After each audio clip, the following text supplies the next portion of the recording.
and ambitious entrepreneurship to help organizations unlock innovation at scale. New Jersey Institute of Technology graduate Bob Medina built one of the largest Hispanic-owned engineering companies in the country.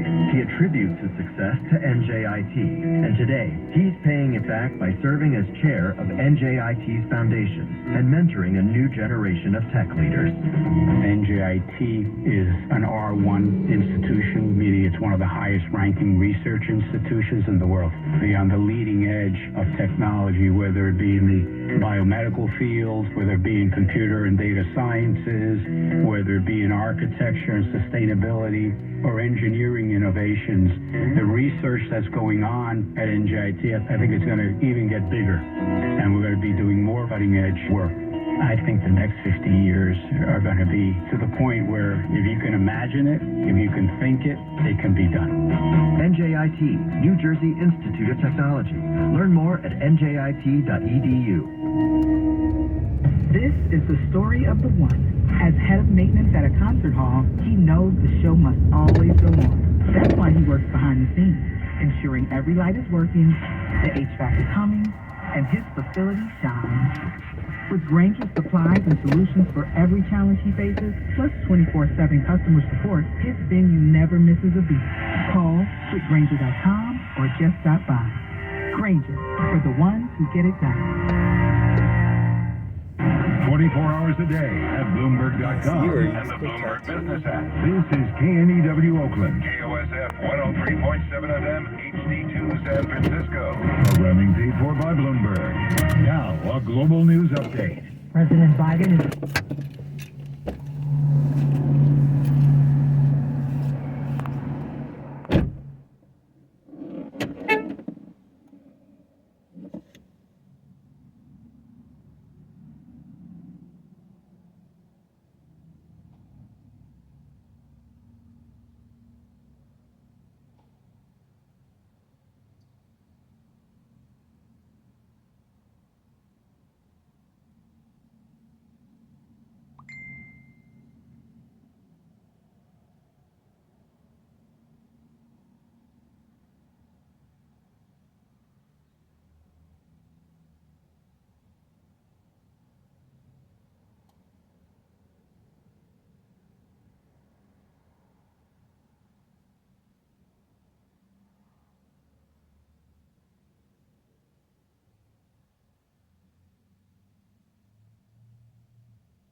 Newsroom. Watch for the Fed to keep walking back any expectations for 3 rate cuts this year. After last Friday's strong jobs report, the Fed now widely expected to hold interest rates steady when it wraps up its 2-day FOMC meeting Wednesday. Nathan Sheets, Global Chief Economist at Citi. I think they're going to wait for more evidence that inflation is clearly on that 2% trajectory that they've been working toward. Sheets there on Bloomberg Television. A little special coverage, Bloomberg Surveillance Wednesday, kicking off 1:30 p.m. The Fed decides, and walk you up to that interest rate decision from the Fed and what it all means on Bloomberg Radio and Television.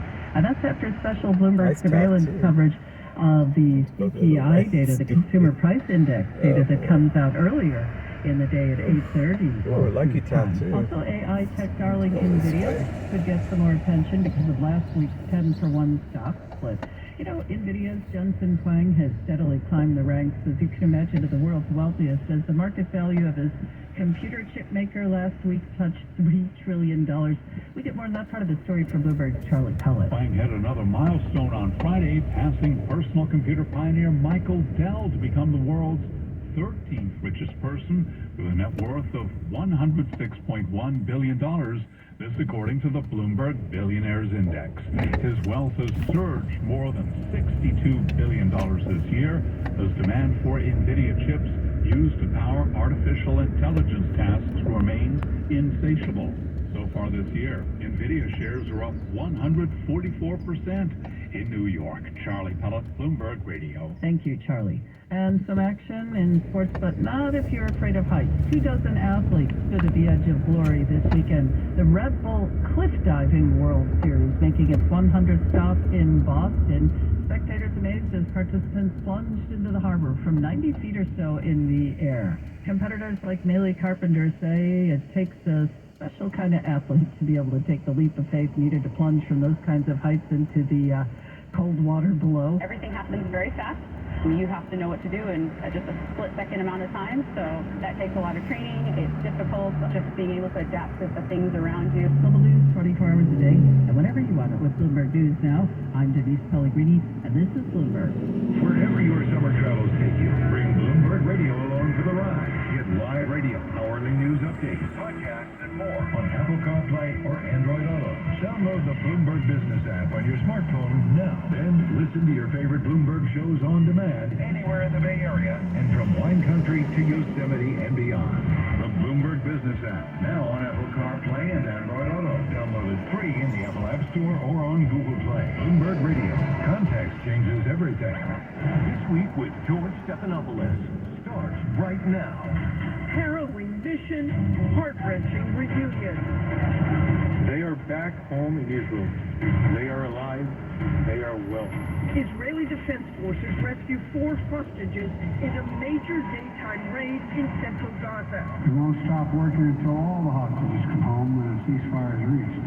But with heavy Palestinian casualties reported, how will the rescue mission impact ceasefire talks?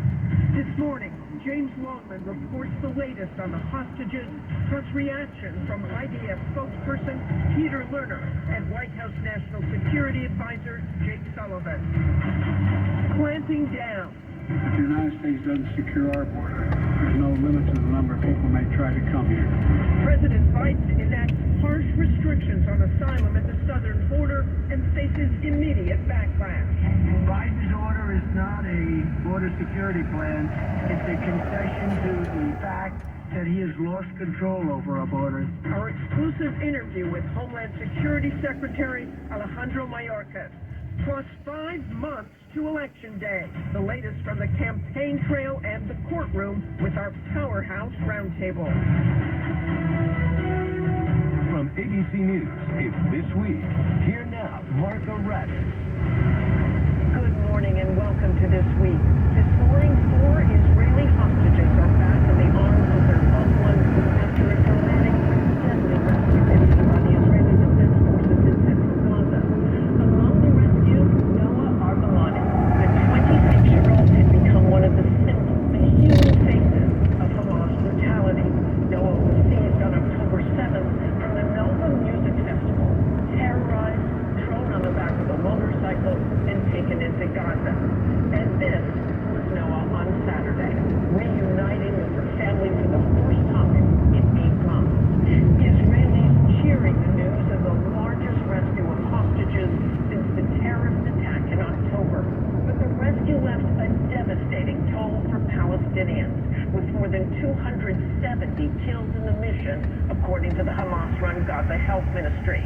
It comes amid ongoing negotiations for the release of all the remaining 116 hostages, including 8 American Israelis, as part of a larger ceasefire in this deadly war.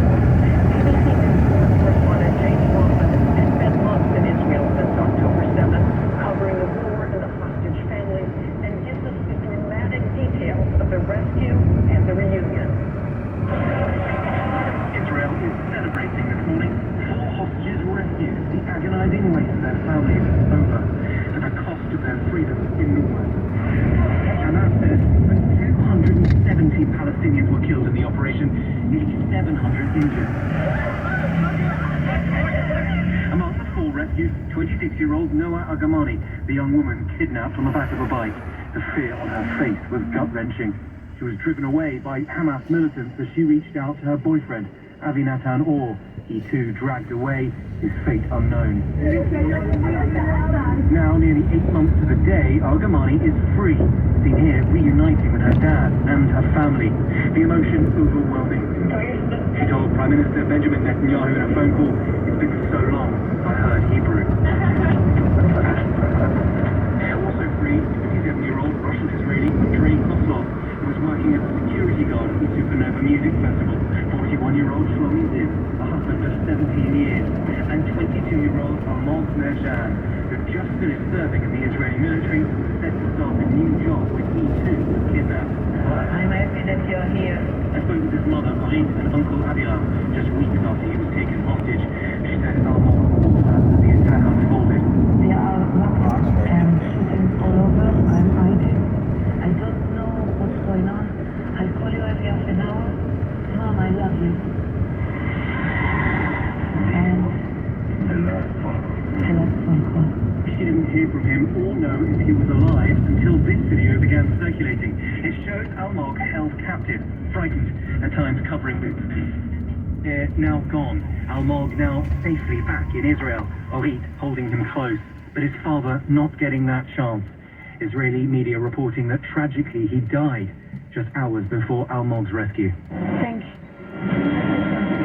for bringing my son home to me. I'm so excited I could hug him today. Israeli Defense Forces say intelligence targeted 2 locations in central Gaza weeks ago, where they believe the hostages, named Diamonds, were being held. The 3 males kept in one apartment, Agamani a little more than 200 meters away in another. Israeli Special Forces had mock-ups of the building, practicing the raid. At 11 a.m. on Saturday, in broad daylight, the element of surprise, the launch was a go. At 11:25, the soldiers were on the move. With the rescue underway, airstrikes pummeled the city. The 2 locations penetrated simultaneously, facing gunfire in one, an Israeli killed in the raid, but saying all 4 hostages, each loaded into helicopters, free after 8 months of hell. This was a high-risk complex mission based on precise intelligence. But the human toll of the rescue is now raising serious questions. The mangled bodies of men, women and children covered on the ground outside the Al-Aqsa hospital, the injured crowding its halls. One woman saying 2 of her cousins were killed, 2 others seriously injured. They didn't commit any sin, she said. They were sitting at home. Israeli officials say Hamas purposefully shields themselves within the civilian population. But the United States has... Oh boy, that's tattoos.